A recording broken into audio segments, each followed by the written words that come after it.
was having a recent conversation with a sales manager friend of mine who's an amazing sales manager.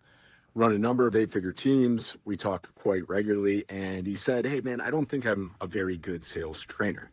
Meaning he's a great sales manager, but he's not that good at training reps. He's like, hey, I know you've done this quite a bit. How do you look at it?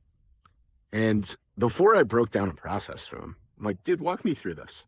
Do you have any reps on your team that have come in, closed at like an average 25, 28%, something like that, and then went mid 30s, 40s? It's like, yeah. Okay, cool. How often does that happen? It's like pretty regularly. I was like, why don't you think you're a good sales trainer?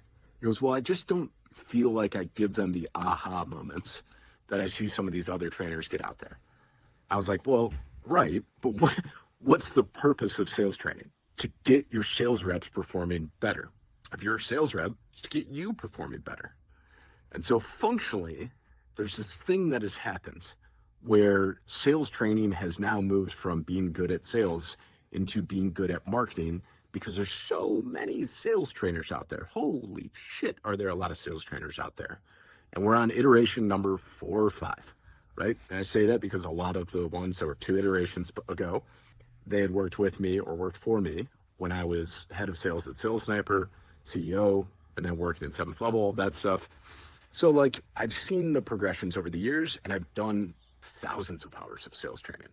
There's a difference between your trainer sounding smart and you getting ahas and you actually getting better on calls.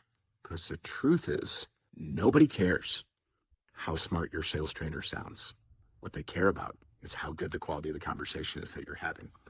And if the advice that your trainer is giving you, or your manager, or if you're training people you're giving other people, it's one thing to get an aha moment in sales training. It's another thing to make a meaningful change to them on calls that sticks long term so their close rate goes up.